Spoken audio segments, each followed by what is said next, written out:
The matter is neither created nor lost or nor destroyed in a chemical reaction or during a chemical reaction. Write the chemical equation from the given word equation. तर with the help of chemical formulae जे equation represent करतो ते म्हणजे chemical equation. NaOH plus H2SO4. आता बाळांनो सांगा माझ्याबरोबर product काय तयार होणार. Na2SO4 plus correct H2O. म्हणजे काय झालं तर रिएक्शन तुमची कंप्लीट झाली. तर मॅक्झिमम नंबर ऑफ ॲटम्स असणारा कंपाऊंड तुम्हाला चूज करायचा आहे. इथं हायड्रोजन आणि ऑक्सिजनची संख्या परत बदलली आणि ती इझिली तुम्ही राईटला 2 घेतल्यानंतर बॅलन्स होत होती. मग झाली की reaction balance. Hello students, welcome to Eklavya batch. मी प्रियंका तुमचं स्वागत करते. काल आपण लेसन नंबर 3 ला स्टार्ट केलं होतं. काल एक लेक्चर आपण डिटेलमध्ये बघितलं. आजचं लेक्चरमध्ये तुम्हाला काय बघायचं की त्याच्या पुढचा पार्ट, की जसं मी कालच्या लेक्चरमध्ये काय सांगितलं होतं की जो बॅलन्सिंग आता आपण बघतोय ते उद्याच्या लेक्चरमध्ये आपल्याला काय करायचं आहे तर स्टेप वाईज जे आहे ते बघायचे. मग हे स्टेप वाईज कसं आहे प्रॉपर, तुम्हाला बोर्डाला स्टेप वाईज विचारतात का तर अजून कधी प्रश्न स्टेप वाईजचा आलेला नाही, पण तुम्हाला बेसिक स्टेप्स आहेत. मग त्या बेसिक स्टेप्सनुसार फक्त त्या स्टेप्स फॉलो केल्या तर बॅलन्सिंग तुम्हाला म्हणजेच की जमणार आहे. आता चला तर विद्यार्थी मित्रांनो आपण लगेच स्टार्ट करूया की कशा पद्धतीनं रिॲक्शन्स तुमच्या बॅलन्सिंग करायच्या. की आपल्याला आजच्या लेक्चरमध्ये काय बघायचंय तर आपण ह्या 2 केमिकल रिॲक्शन आणि तुमच्या रूल्स जे आहे ते बघितलं. आता आपल्याला हा बॅलन्सिंगची असणारी टर्म जी आहे ती काय करायची तर बघायची. आता ही बॅलन्सिंगची टर्म आणि रिमेनिंग पार्ट नेक्स्ट लेक्चरमध्ये आपण काय करणार आहोत तर डिस्कस करणार आहोत. आता बॅलन्सिंग केमिकल इक्वेशन याच्यामध्ये हा जसं की कालच्या लेक्चरमध्ये मी सांगितलं होता की कोणता लॉ ॲप्लिकेबल आहे तर matter is neither created nor lost or nor destroyed in a chemical reaction or during a chemical reaction. म्हणजे तुमचा मॅटर काय होणार नाही तर क्रिएट म्हणजेच की थोडक्यात गेन होणार नाही किंवा त्याचप्रमाणे डिस्ट्रॉयड म्हणजे काय असेल तर लॉस्ट देखील होणार नाही. तुम्हाला आठवते का मागच्या लेक्चरमध्ये आपण एक काय बघितली होती की ती पिक्चर होतं, त्या पिक्चरमध्ये 200.33 200.33. मग या पद्धतीनं काय की मास जे आहे ते गिवन होतं. मग त्या मासमध्ये मास सेम कॉन्स्टंट राहिलेलं जे आहे ते दिसत होतं. मग बॅलन्सिंग केमिकल इक्वेशन बघत असताना हा लॉ तुम्हाला काय की तिथं फार महत्त्वाचं असणार आहे. कुठलाही रिॲक्शन तुम्हाला बॅलन्स याचा अर्थ लेफ्ट साईडचे ॲटम आणि राईट साईडचे ॲटम तुम्हाला इक्वल बॅलन्स करायचे तर आणि तरच तो लॉ काय होणार आहे तर व्हेरीफाय होणार आहे किंवा त्या लॉ जो आहे तो थोडक्यात तिथं प्रॉपर जो आहे तो फिट होणार आहे. आता याच्यानंतर आपल्याला काय बघायचे स्टेप्स. आता आपल्याला स्टेप बाय स्टेप काय करायचे तर बॅलन्सिंगच्या जे आहे ते बघायचे. एक आपण काय की with the help of step, की जसं टेक्स्टबुकमध्ये तुम्हाला एक स्टेटमेंट दिले त्याच्या बाजूला तुम्हाला एक टेबल दिला या अँगलनं आपल्याला बघायचे आणि याच्यावर जवळपास आपण 5-6 रिॲक्शन्स कशा बॅलन्सिंग करायच्या हे आपण काय करूया की विथ द हेल्प ऑफ त्याचं डेमॉन्स्ट्रेशन खालच्या एक्झाम्पलमध्ये करूया. म्हणजे इथल्या इथं बॅलन्सिंग हा कॉन्सेप्ट जो आहे तो तुमचा काय होईल तर तयार होईल.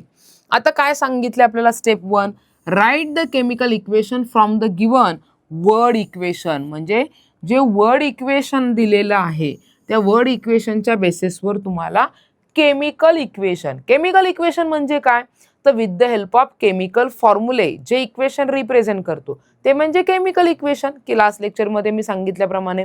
आणि जे with the help of words म्हणजे केमिकल नेम्सच्या मदतीने जे इक्वेशन तयार होतं ते म्हणजे वर्ड इक्वेशन. मग दिलेल्या वर्ड इक्वेशनवरून आपल्याला केमिकल इक्वेशन तयार करायचे. Sodium hydroxide NaOH, sulphuric acid H2SO4 gives sodium sulfate Na2SO4 plus water.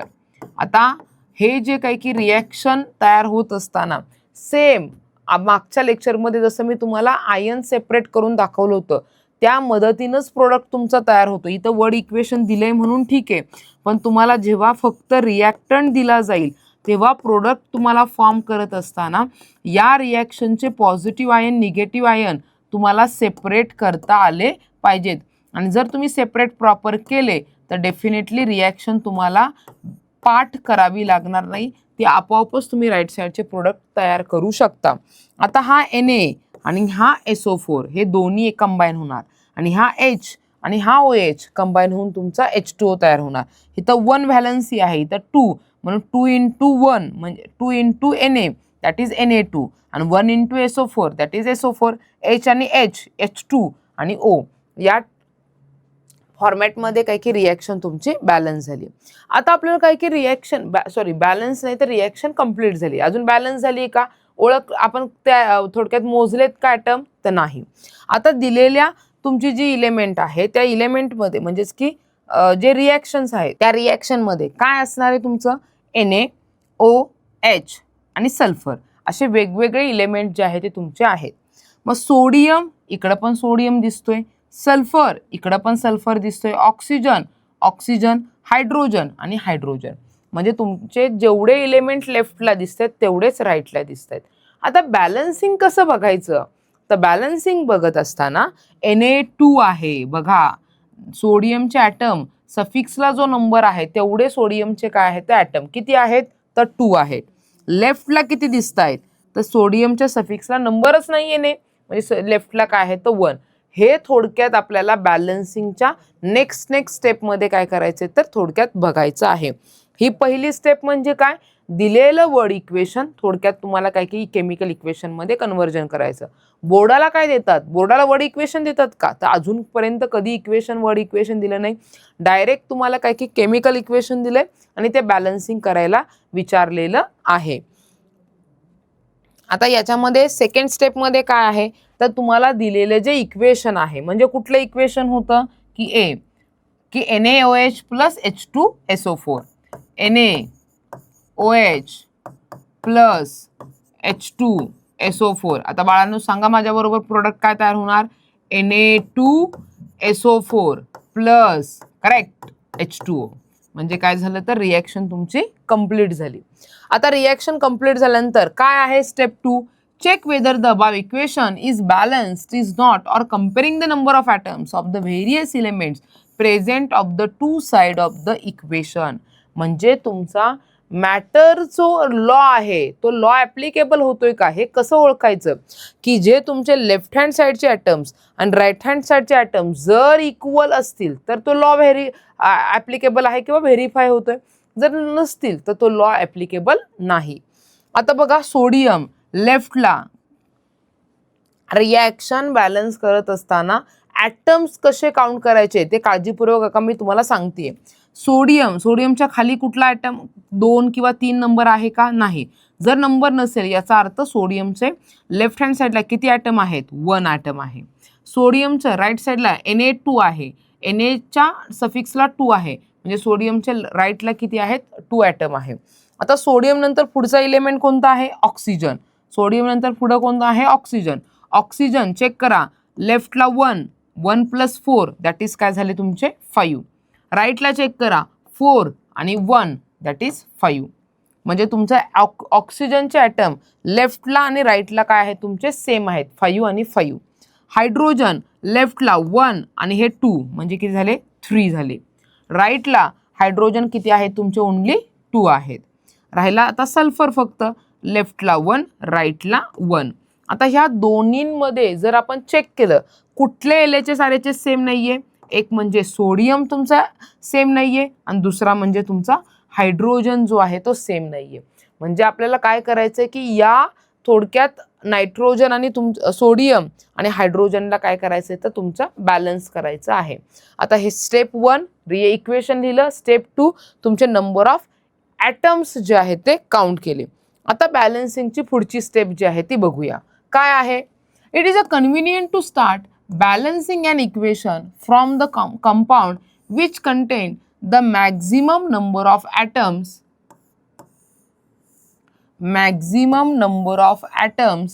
Moreover, it is convenient to first consider that the element in this compounds which has unequal number of atoms of two sides.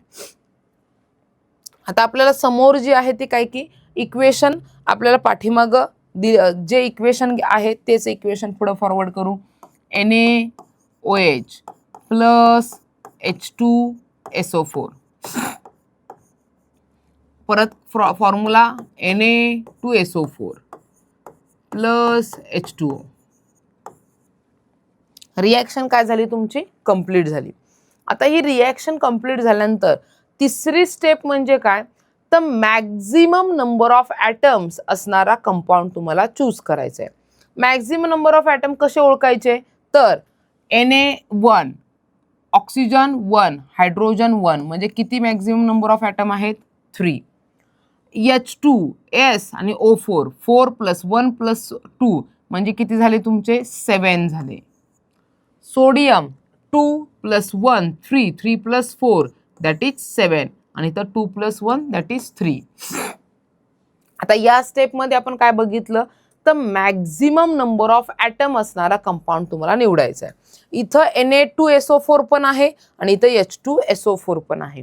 आता Na2SO4 आणि H2SO4 मधले कुठलं निवडणार हे कसं आपण जे आहे ते थोडक्यात काही की लक्षात घ्यायचं. तुमचा सोडियम जर पहिल्या स्टेपकडे आपण गेलो तर तुमच्या पहिल्या स्टेपमध्ये सोडियम पण तुमचा अनबॅलन्स आहे आणि हायड्रोजन पण अनबॅलन्स आहे. आता जेव्हा तुम्ही मॅक्झिमम नंबर ऑफ ॲटम्स निवडत असताना तुम्हाला 7 आणि 7 म्हणजे H2SO4 मध्ये पण 7 आहेत आणि Na2SO4 मध्ये पण 7 ॲटम आहेत. पण निवडत असताना सोडियम आणि हायड्रोजन जेव्हा तुमचा ह्या दोघांमध्ये निवडत असताना सोडियम 1 आणि 2 आहे आणि हायड्रोजन 3 आणि 2 आहे.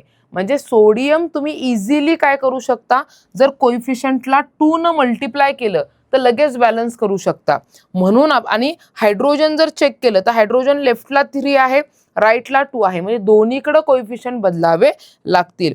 आता बाळांनो ही स्टेप तुम्ही बघत असताना महत्त्वाचं हा कॉन्सेप्ट जो आहे तो लक्षात ठेवा. काय मी सांगते ते Na2SO4. आता Na2SO4 हा फॉर्म्युला आहे. या फॉर्म्युल्याला तुम्हाला बॅलन्स करायचंय. मग हा बॅलन्स करत असताना तुम्हाला काय करावं लागणार आहे? तो कोइफिशियंट 4 असेल, कोइफिशियंट 2 असेल, कोइफिशियंट 3 असेल. म्हणजे कुठलाही केमिकल फॉर्म्युल्याचं जे कंपोजिशन आहे ते तुम्हाला बदलायचं नाही. केमिकल कंपोजिशन न बदलता ओनली कोइफिशियंट बदलायचं आहे. म्हणूनच आपण काय केलं की तुम्हाला H2SO4 न घेता आपण निवडताना काय निवडलं? तर तुमचा Na2SO4. कारण का? तर ह्या रिॲक्शनमध्ये हायड्रोजन लेफ्टला 2 आणि 1 3 होते आणि राईटला किती होते? तर इथं 2च म्हणजे ऑड आणि इव्हन आहे. सोडियम इथं लेफ्टला 1 आहे आणि राईटला काय आहे? तर 2 आहे. म्हणून आपण काय निवडलं? Na2SO4. क्लिअर झालं बाळांनो की Na2SO4च का निवडलं? तर तुम्हाला इझिली कोइफिशियंट जिकडं लेफ्टला किंवा राईटला टाकायला काही की जमेल तो कंपाऊंड तुम्हाला निवडायचा आहे. जरी मॅक्झिमम H2SO4 असेल किंवा Na2SO4 दोन्ही सेम असतील तरी. आता NaOH तुमच्या लेफ्ट हँड साईडला किती होता? 1 होता. राईटला किती होता? 2 होता. मग आता बॅलन्स करण्यासाठी जिथं डिफिशियंट साईट म्हणजे जिथं तुमचे काय असेल तर कमी नंबर ऑफ ॲटम्स असतील त्या स्लाइडला तुम्हाला काय करायचंय की घ्यायचंय.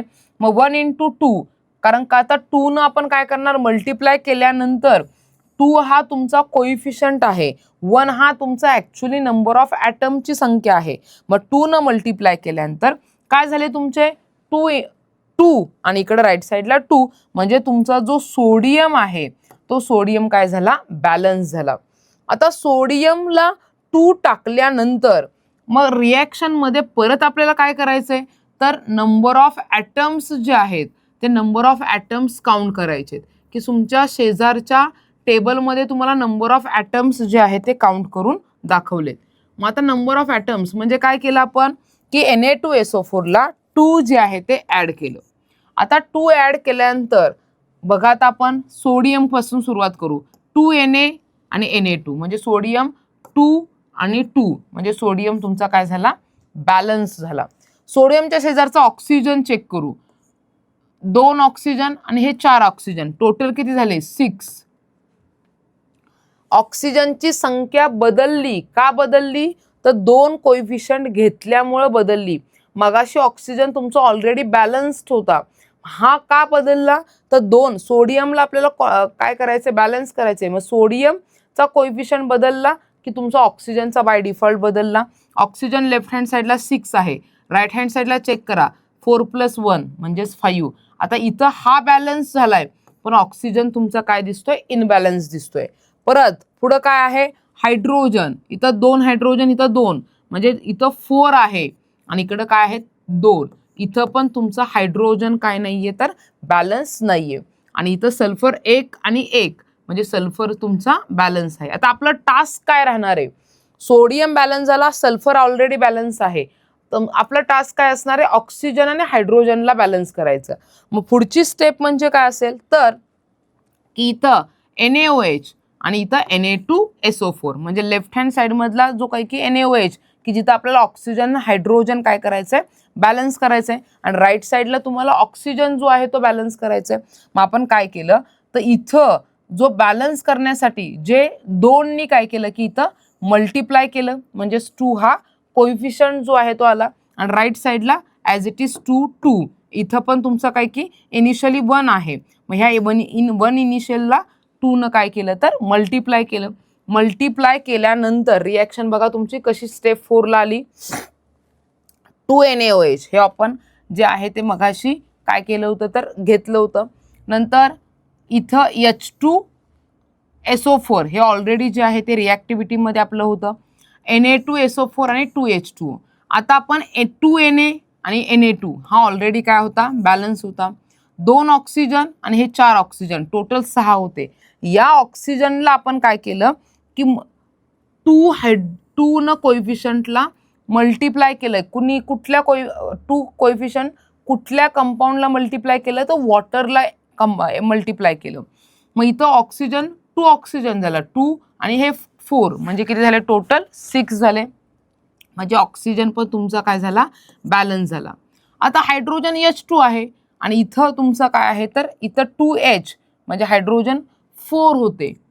आता इथं 2 न मल्टिप्लाय केल्यामुळं इथं हायड्रोजनची संख्या, इथं 2 न मल्टिप्लाय केल्यामुळे इथं तुमचा ऑक्सिजन 6 झाला, हायड्रोजन काय झाला तुमचा 4 झाला. झाले का तुमच्या हायड्रोजन आणि ऑक्सिजन बॅलन्स, तर झाले, कारण का तर 2 हा कोइफिशियंट तुम्ही ऍड केला. ऑलरेडी सोडियम आणि सल्फर काय होते, तर मागच्या स्टेपला बॅलन्स होते. म्हणजे रिॲक्शन तुमची बॅलन्स रिॲक्शन जी आहे ती काय तयार झाली, तर बॅलन्स रिॲक्शन जी आहे ती तयार होत असताना ही बॅलन्स रिॲक्शन झाली. 2NaOH plus H2SO4 gives Na2SO4 plus 2H2O. Simple reaction, मी तुमच्या स्टेप्स एक्सप्लेन करते, सिंपल स्टेप्स आहेत. पहिलं म्हणजे काय, की तुम्हाला वर्ड इक्वेशन दिलं होतं, आपण केमिकल इक्वेशन लिहिलं. दुसरं म्हणजे काय, दिलेल्या इक्वेशनमध्ये LHS साईड आणि RHS साईडमध्ये जे इलेमेंट्स आहेत त्याचे नंबर ऑफ ॲटम्स काउंट केले. तिसरी स्टेप काय होती, तर मॅक्झिमम नंबर ऑफ ॲटम्सचा कंपाऊंड काय करायचा, की चूज करायचा. पण तो चूज करत असताना पण इथं आपल्याला H2SO4 पण होता आणि Na2SO4 पण होता, पण याच्यामध्ये जो हायड्रोजन होता तो एकीकडे 2 होता, एकीकडे 3 होता. म्हणजे तुमचे इझिली बॅलन्स होऊ शकत नव्हता, कारण का तर एक ऑड नंबर होता, एक इव्हन नंबर होता. म्हणून आपण Na2SO4 ला निवडलं, कारण Na2 ला एका बाजूला राईटला 2 होता आणि लेफ्टला 1 होता. 1 ला 2 न मल्टिप्लाय केलं तर Na तुमचा बॅलन्स होत होता, म्हणून आपण Na2SO4 घेतला. Na2SO4 म्हणजे हा जो मॅक्झिमम नंबर ऑफ ॲटम्सचा कंपाऊंड निवडल्यानंतर परत तुम्ही काय केलं, की परत नंबर ऑफ इलेमेंट्सचे असणारे ॲटमची संख्या वाढली. इथं हायड्रोजन आणि ऑक्सिजनची संख्या परत बदलली आणि ती इझिली तुम्ही राईटला 2 घेतल्यानंतर बॅलन्स होत होती. मग झाली की रिॲक्शन बॅलन्स. म्हणजे या पद्धतीनं तुम्हाला ट्रायल एरर बेसिसवर रिॲक्शन काय करावे लागतात, तर बॅलन्स. तुम्हाला लेसन नंबर 8 मध्ये नंबर ऑफ रिॲक्शन्स आहेत, ज्या तुमच्या कोइफिशियंट ॲड करून दिलेल्या रिॲक्शन्स तुम्हाला घ्यायचेत, त्याचे कोइफिशियंट मात्र घ्यायचे नाहीत. आणि मग तुम्हाला लेफ्ट साईड राईट साईड काय करायचे, तर बॅलन्स करायचे आणि रिॲक्शन जे आहे ते काही की एक्झाम्पल्स घेऊन ते स्किल तुमचं डेव्हलप करायचं आहे. आता पुढच्या लेक्चरमध्ये काय महत्त्वाचा पार्ट आहे, तो देखील महत्त्वाचाच पार्ट आहे, तो म्हणजे तुमचे रिॲक्शनचे जे टाईप्स आहेत, ते रिॲक्शनचे टाईप्स मेजर 4 टाईप्स आहेत, ते आपल्याला पुढच्या लेक्चरमध्ये बघायचं आहे. तर पुढचं लेक्चर हे आजच्या लेक्चरसारखं महत्त्वाचंच आहे. आजचं किंवा कालच्या लेक्चरचं ॲप्लिकेशन हे उद्याच्या लेक्चरमध्ये असणार आहे. त्याच्यामुळे उद्याचंही लेक्चर तुम्हाला काय की प्रॉपर बघणं आणि त्याच्या नोट्स काढणं जे आहे ते गरजेचं असणार आहे. Thank you so much.